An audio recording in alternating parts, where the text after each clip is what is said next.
प्यारे बच्चों, आज हम चैप्टर स्टार्ट करने जा रहे हैं मेटलर्जी। 10th में भी आपने इसके रिगार्डिंग स्टडी किया था। अब हम थोड़ा डिटेल स्टडी करेंगे। मेटलर्जी क्या है? Set of operation by which metal obtained from its compound form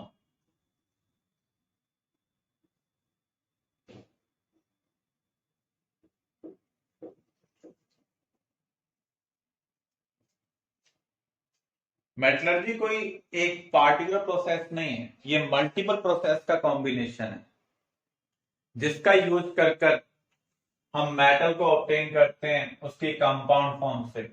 और इस कंपाउंड फॉर्म को हम क्या बोलते हैं? और जो हम ऑपरेशंस यूज करेंगे, प्रोसेस यूज करेंगे, वो डिफरेंट टाइप के और के लिए डिफरेंट टाइप के होंगे। वहां पर कौन से टाइप की इंप्योरिटीज प्रेजेंट है, मेटल का नेचर कैसा है, उसके ऊपर डिपेंड करेंगे। सभी के लिए कोई फिक्स प्रोसीजर नहीं है।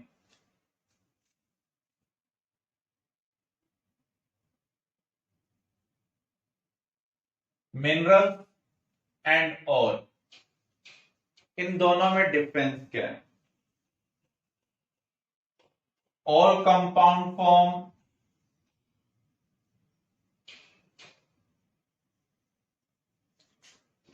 of an element which exists in nature,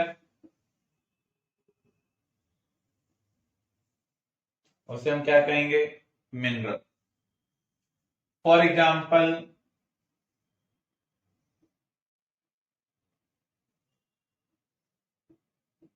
aluminium nature में क्ले की फॉर्म में भी प्रेजेंट है, बॉक्साइट की फॉर्म में भी है, क्रायोलाइट की फॉर्म में भी है, सम अदर फॉर्म भी प्रेजेंट है। इन सभी कंपाउंड फॉर्म को हम क्या कहेंगे? मिनरल्स कहेंगे। और क्या है? Ore are those minerals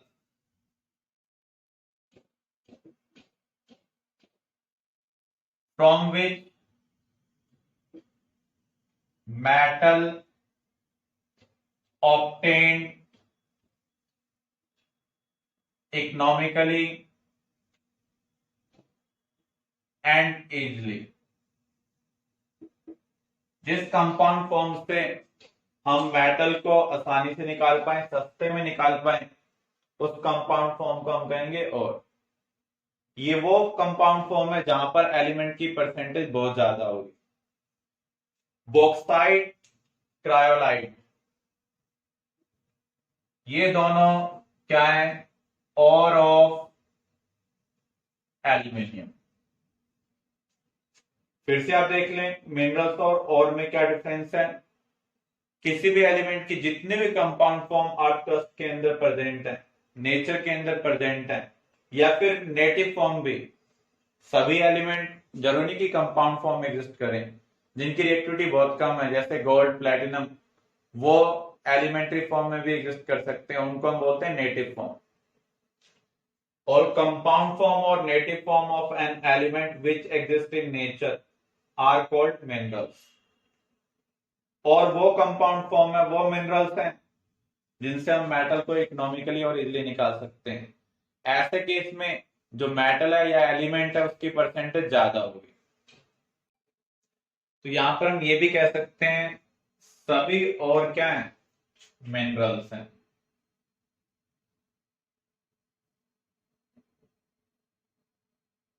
but all minerals are not ore. वही कंपाउंड फॉर्म और होंगी जहां से हम मेटल को इकोनॉमिकली ऑब्टेन कर पाए, इजिली ऑब्टेन कर पाए। क्लियर?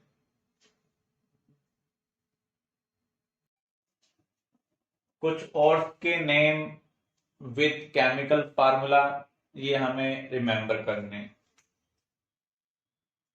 एल्युमिनियम बॉक्साइट और क्रायोलाइट और बॉक्साइट का फार्मूला है Al2O3 XH2, क्रायोलाइट है Na3AlF6,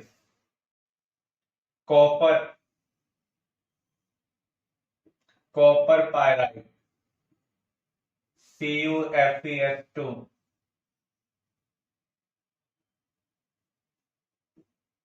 ये गोल्ड की तरह अपीयर होता है लेकिन एक्चुअल में गोल्ड नहीं है।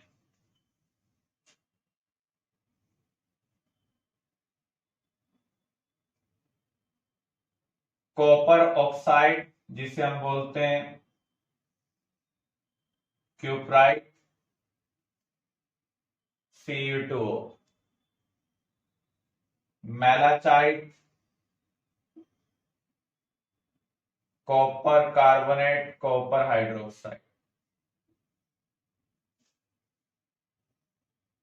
Zinc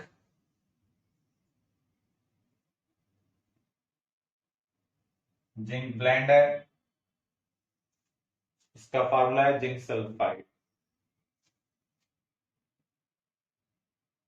calamine zinc carbonate,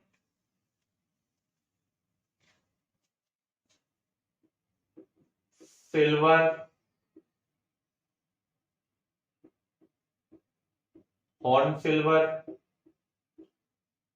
formula है silver chloride, argentite silver sulphide. ऐसे में आयरन के लिए याद रखने, आयरन में हेमेटाइट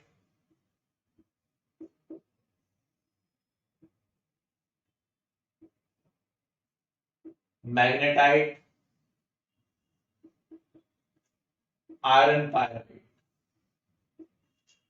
हेमेटाइट का फार्मूला है Fe2O3XH2, जो आपने रस्ट का फार्मूला पढ़ा। मैग्नेटाइट में आयरन की दोनों ऑक्सीडेशन स्टेट होती हैं, +2p और +3p। इसका फार्मूला है Fe3O4। आयरन पायराइट FeS2, जहां भी पायराइट वर्ड आ रहा है वहां पर सल्फर प्रेजेंट है। और lead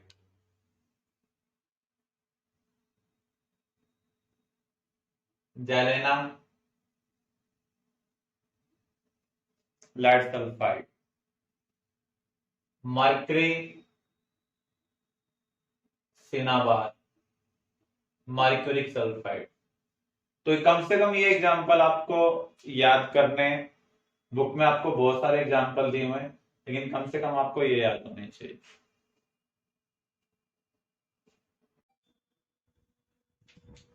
During metallurgy, we obtain metal from its compound form. During this procedure, we perform number of steps. What are these steps? First is crushing and grinding of ore.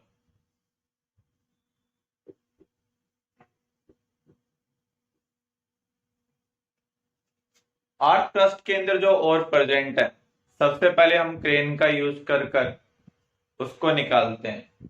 जब हम crane के use कर हम उसको निकालेंगे तो वो big lumps की फॉर्म में होगा, बिग पीसेस की फॉर्म में होगा। अब हम क्या करेंगे, इसको क्रश करेंगे क्रेन की हेल्प से ताकि ये स्मॉल पीसेस में कन्वर्ट हो जाए।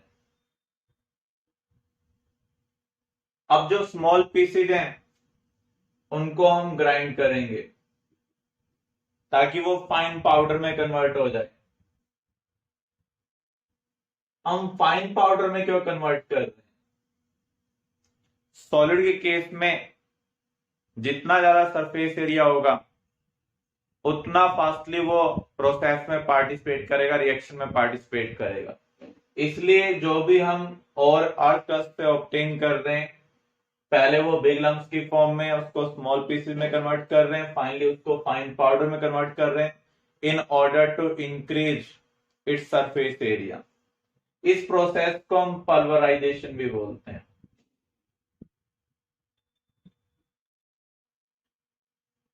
Second step, concentration of ore, benefaction of ore, और ड्रेसिंग ऑफ ore.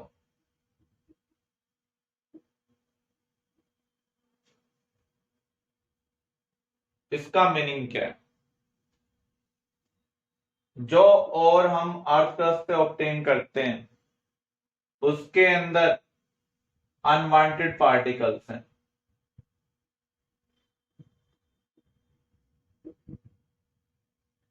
ये अनवांटेड पार्टिकल्स क्या हैं? फॉसिल्स हो सकते हैं, क्ले हो सकती है, प्लांट पीसेज हो सकते हैं. तो ये जो अनवांटेड पार्टिकल है इनको हम बोलते हैं गैंग और मैट्रिक्स. हमें इनको रिमूव करना है ताकि और की परसेंटेज क्या हो जाए? इंक्रीज हो जाए. क्योंकि यहां पर और की परसेंटेज इंक्रीज हो रही है इसलिए हम इसे क्या बोल रहे हैं? कंसंट्रेशन ऑफ और. और का हम एक तरीके से बेनिफिट कर रहे हैं अनवांटेड पार्टिकल को रिमूव करके. ड्रेस का मीनिंग क्या होता है? अनवांटेड चीजों को रिमूव करना. तो हम क्या कह सकते हैं? The process of removal of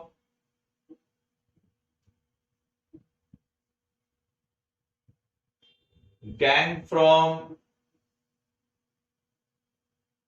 its ore is called concentration of ore. अब कंसंट्रेशन करने के लिए कोई हम एक मेथड यूज नहीं कर सकते हैं. ये डिपेंड करेगा और का नेचर कैसा है और वहां पर जो इम्प्योरिटीज प्रेजेंट है उनका नेचर कैसा है. तो अब हम जो मेथड नॉर्मली यूज करते हैं उनके रिगार्डिंग डिस्कशन करने जा रहे हैं. कॉन्सेंट्रेशन ऑफ और के अंदर हम फर्स्ट मेथड कवर करने जा रहे हैं ग्रेविटी सेपरेशन, लेविगेशन और हाइड्रोलिक वॉशिंग. ये मेथड किसके ऊपर बेस्ड है? Based on difference in density of और and impurities.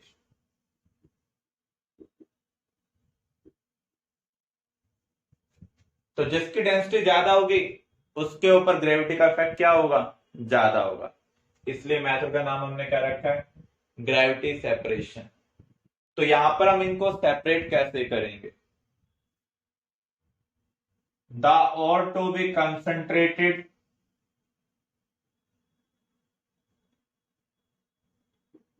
placed in stream of water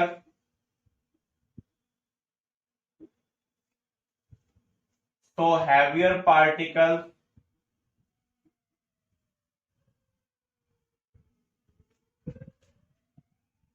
settle down while impurities do not. अगर इम्प्योरिटीज की डेंसिटी कम है तो वो वाटर के साथ फ्लो कर जाएंगे और पार्टिकल जो हैवियर है वो ग्रेविटी के इफेक्ट की वजह से क्या हो जाएंगे? सेटल डाउन हो जाएंगे. इस तरीके से हम इनको सेपरेट कर सकते हैं. इसका उल्टा भी हो सकता है. अगर इम्प्योरिटीज की डेंसिटी ज्यादा हो तो इम्प्योरिटीज बॉटम में सेट हो जाएंगी और जो लाइट वेट पार्टिकल होंगे यहां पर हम उनको और पार्टिकल कंसिडर कर सकते हैं, वो वाटर स्ट्रीम के साथ फ्लो करेंगे. इसके लिए हम एक टेबल यूज करते हैं, विलफ्लाई टेबल.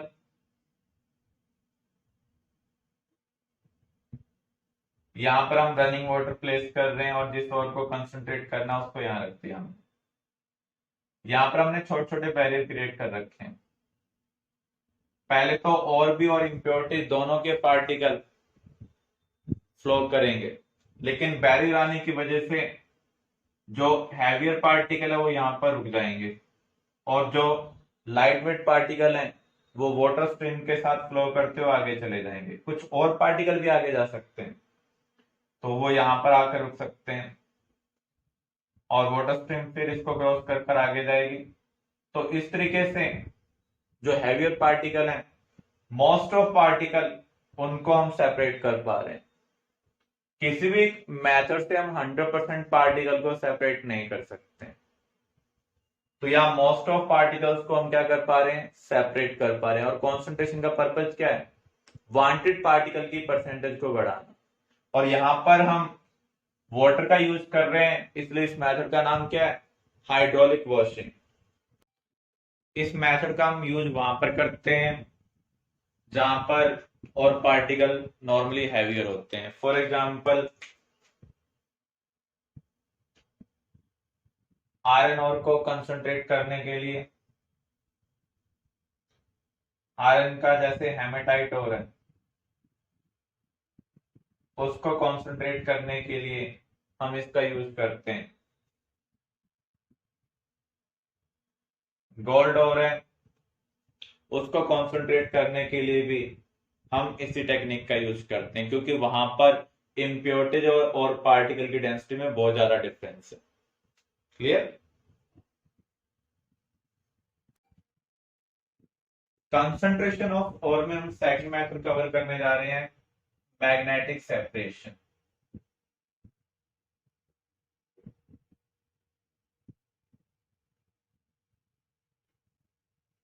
तो यहां पर हम मैग्नेटिक प्रॉपर्टीज के डिफरेंस के बेस पर और पार्टिकल को इम्प्योरिटीज से अलग करेंगे। या तो और पार्टिकल मैग्नेटिक होने चाहिए या फिर इम्प्योरिटीज मैग्नेटिक होनी चाहिए। तो इसका प्रिंसिपल क्या होगा,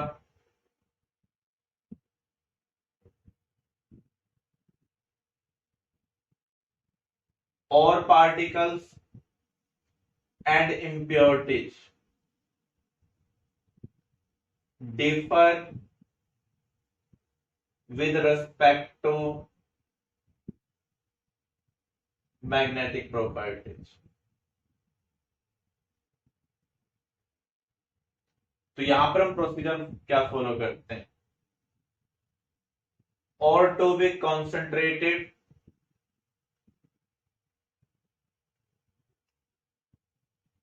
placed on moving leather belt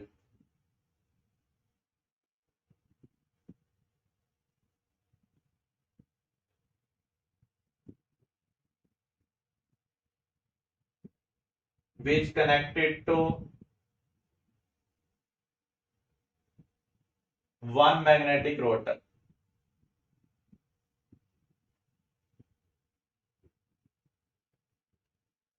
Due to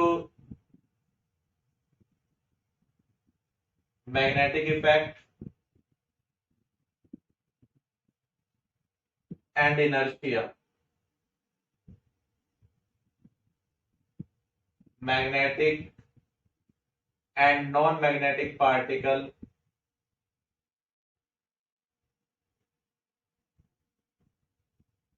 get separated।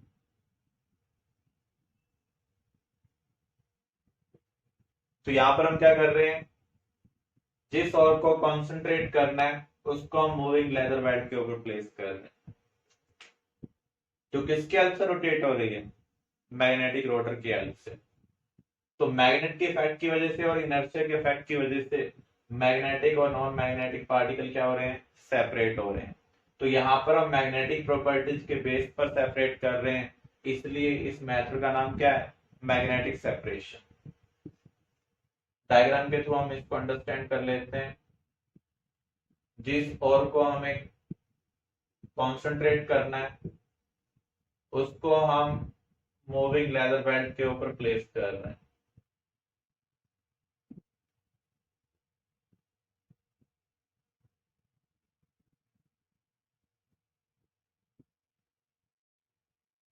तो मोशन की वजह से पार्टिकल लेदर बेल्ट के ऊपर मूव होंगे। ये रोटर मैग्नेटिक है,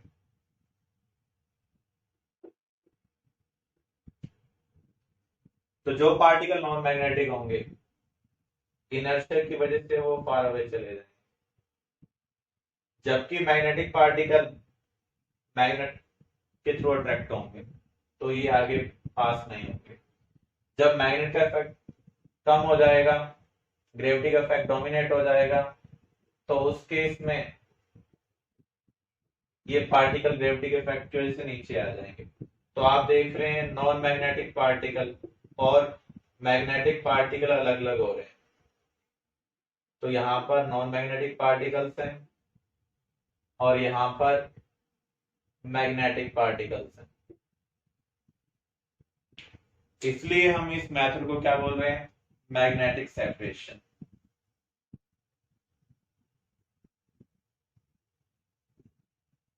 ये एक मैग्नेटिक और है। यहाँ पर जो इम्प्योरिटीज प्रेजेंट होती हैं वो नॉन मैग्नेटिक होती हैं। तो इस और को हम कॉन्सेंट्रेट करते हैं बाय मैग्नेटिक सेपरेशन। आयरन का हेमेटाइट और मैग्नेटाइट और यहां पर जो इम्प्योरिटीज हैं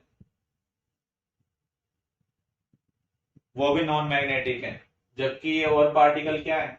मैग्नेटिक है। तो इसको भी हम मैग्नेटिक सेपरेशन का यूज कर कॉन्सेंट्रेट कर सकते हैं। क्लियर?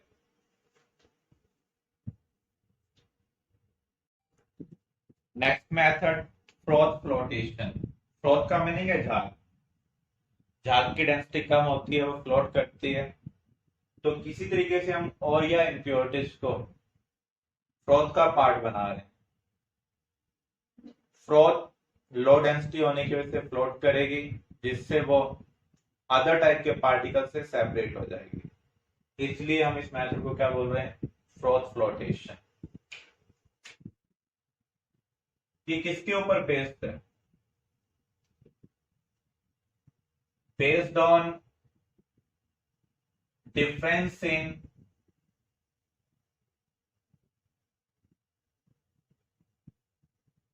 Waiting properties. जो और पार्टिकल हैं, इम्प्योरिटी पार्टिकल्स हैं, उनकी वेटिंग प्रॉपर्टीज में डिफरेंस है।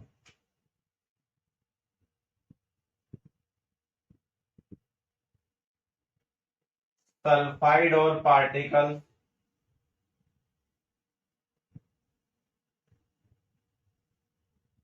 preferred to wet by oil, या फिर आप ये कह सकते हैं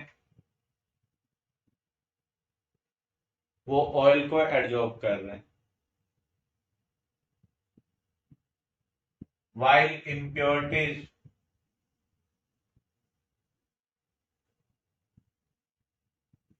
preferred to wet by water.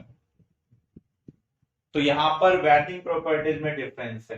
एक टाइप के पार्टिकल ऑयल से वेट हो रहे हैं, अदर टाइप के पार्टिकल वाटर से वेट हो रहे हैं। तो वेटिंग प्रॉपर्टीज में डिफरेंस होने की वजह से हम उनको सेपरेट कर पा रहे हैं। एक को हम फ्रोथ का पार्ट बना पा रहे हैं, दूसरा फ्रोथ का पार्ट नहीं बनेगा, जिससे वो सेपरेट हो जाएंगे।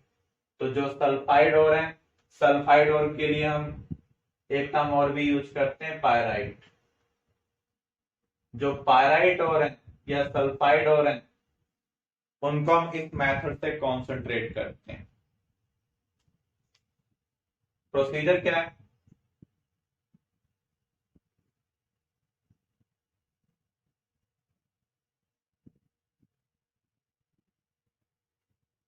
एक वाटर टैंक के अंदर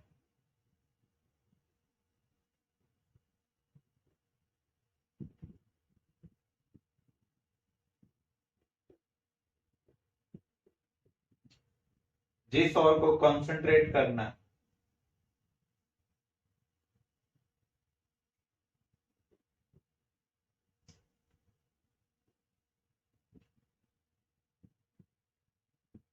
उसको हम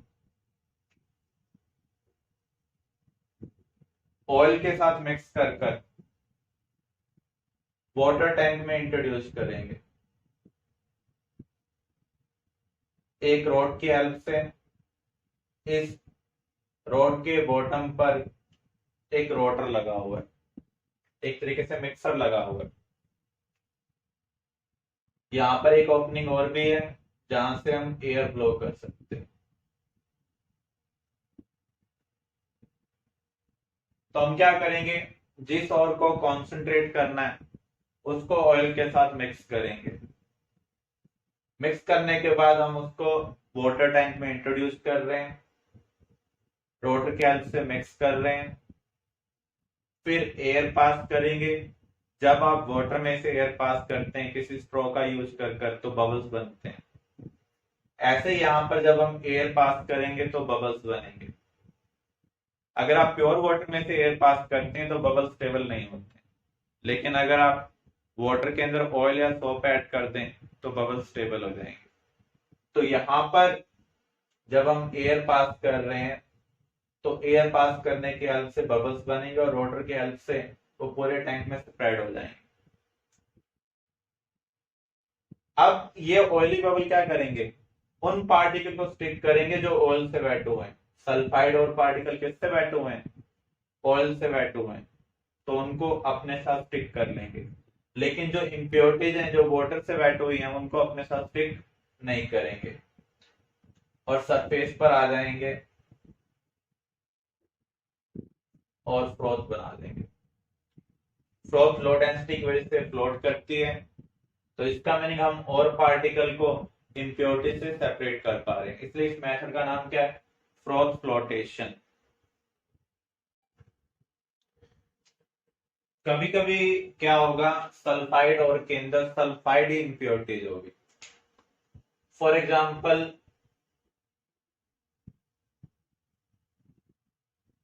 जेलेना, ये एक लैड का हो रहा है,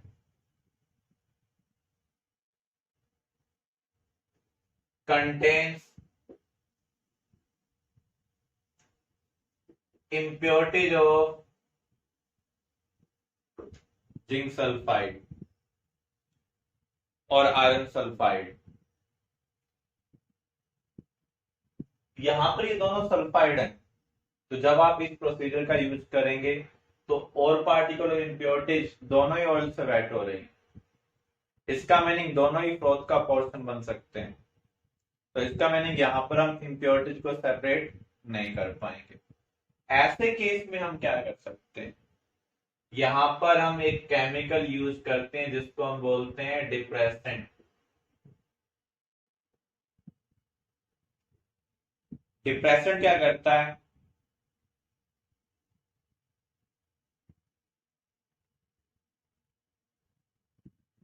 रिड्यूस द फॉर्मिंग कैपेसिटी, उसको फॉर्म का पार्ट ही नहीं बनने देगा। तो यहां पर हम सोडियम साइनाइड या फिर पोटाशियम साइनाइड का यूज करेंगे एज ए डिप्रेसेंट। तो जब आप जिंक सल्फाइड को सोडियम साइनाइड के साथ ट्रीट करते हैं तो उस केस में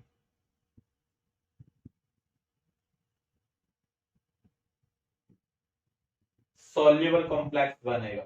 सॉल्युबल कॉम्प्लेक्स का मीनिंग क्या है, अब वो लिक्विड मटेरियल है, सॉलिड मटेरियल नहीं है।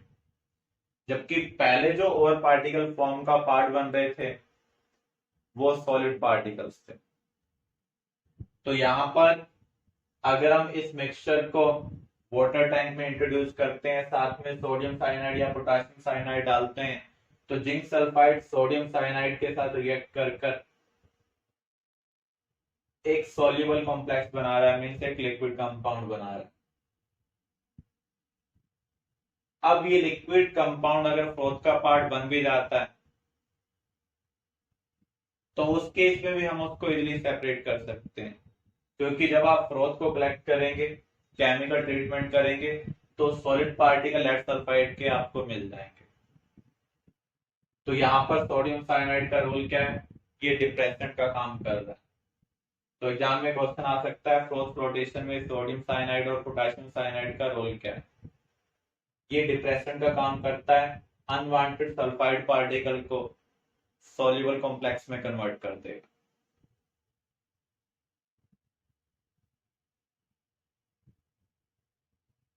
कलेक्टर क्या होते हैं, एडजॉर्ब ऑन और पार्टिकल्स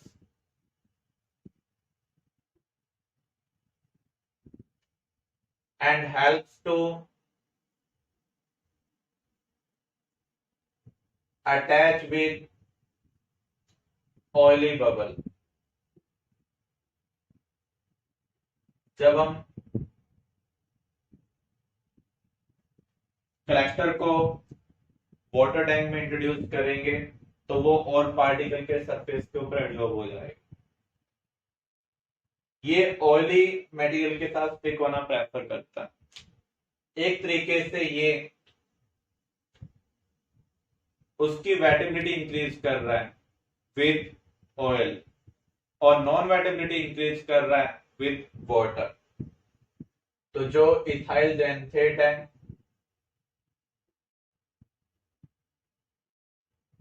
उसको हम एज ए कलेक्टर यूज करते हैं।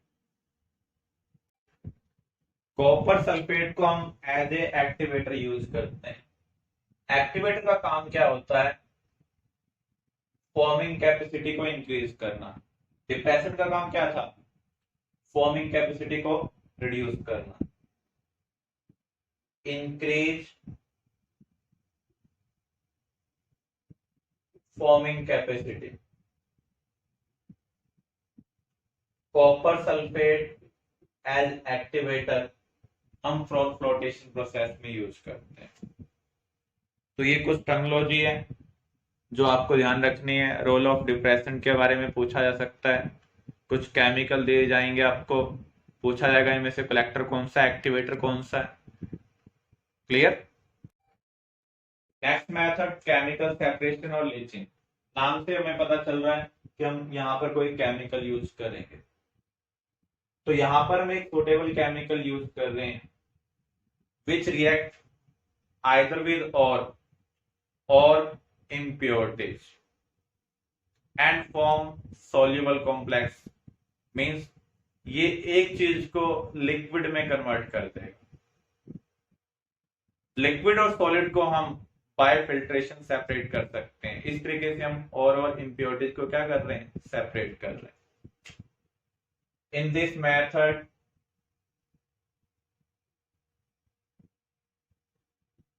आइदर और पार्टिकल्स और impurities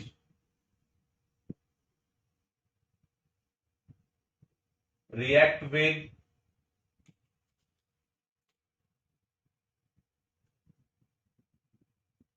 suitable chemical and converted into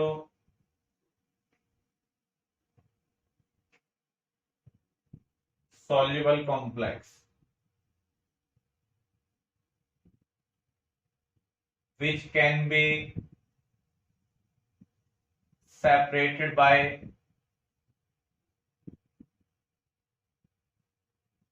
filtration. For example, aluminium bauxite ore.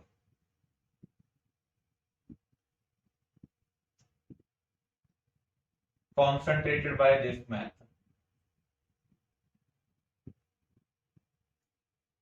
Aluminium के बॉक्साइट ओर को कॉन्सेंट्रेट करने के लिए हम दो मेथड यूज करते हैं। एक प्रोसेस का नाम है बेयर्स प्रोसेस और दूसरे का नाम है सरपैक प्रोसेस। कब हम सरपैक प्रोसेस का यूज करेंगे, कब हम बेयर प्रोसेस का यूज करेंगे? जब high percentage of silica as impurity हो, 10% से ज्यादा सिलिका एज इम्प्योरिटी प्रेजेंट है तो हम यूज करते हैं सरपैक प्रोसेस का। अदरवाइज हम क्या यूज करते हैं? बेयर प्रोसेस का यूज करते हैं। बेयर प्रोसेस में हम क्या करते हैं?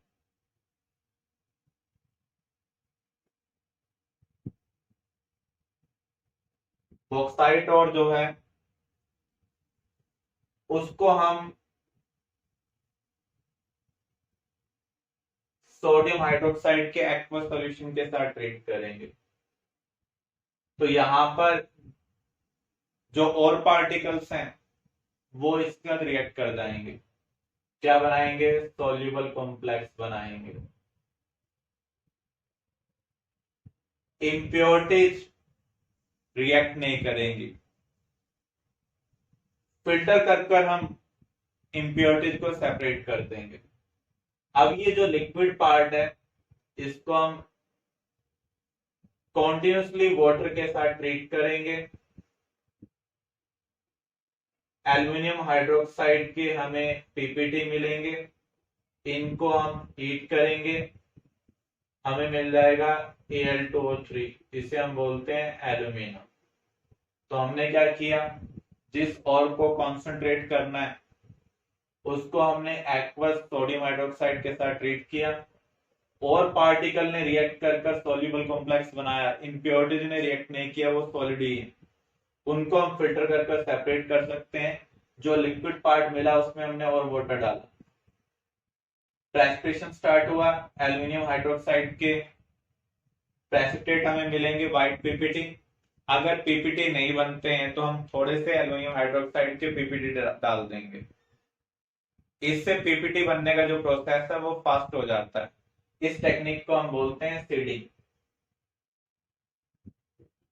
पहले से ही उस सब्सटेंस के पीपीटी डाल दो जिसके पीपीटी हमें बनाने, तो जिससे पीपीटी बनने का प्रोसेस क्या होगा, फास्ट हो जाएगा। इस प्रोसेस को हम क्या बोलते हैं, सीडिंग। तो इन पीपीटी को हम फिल्टर कर सेपरेट कर लेंगे, हीट करने पर हमें एल्यूमिना मिल जाएगा। तो इस तरीके से हम और को कॉन्सेंट्रेट कर रहे हैं। सरपैक प्रोसेस में हम क्या करेंगे, जो और है उसको कार्बन प्लस नाइट्रोजन के साथ स्ट्रॉन्गली हीट करेंगे, हमें एल्युमिनियम नाइट्राइड मिलेगा, इसका हाइड्रोलाइसिस करेंगे, एल्युमिनियम हाइड्रोक्साइड मिलेगा। एल्युमिनियम हाइड्रोक्साइड हीट करने पर हमें Al2O3 देगा। सरपैक प्रोसेस का हम तभी यूज करते हैं जब हमारे पास high percentage of silica as impurity. Clear. Silver और गोल्ड को भी हम कॉन्सेंट्रेट कर सकते हैं यूजिंग केमिकल सेपरेशन। इसके लिए जो प्रोसेस हम यूज करते हैं उसका नाम है मैकआर्थर फॉरेस्ट प्रोसेस। यहां पर हम सोडियम साइनाइड या फिर पोटाशियम साइनाइड को एज ए केमिकल यूज करते हैं टू कन्वर्ट गोल्ड और सिल्वर इनटू सॉल्युबल कॉम्प्लेक्स। इस प्रोसेस को हम डिटेल में आगे स्टडी करेंगे। क्लियर।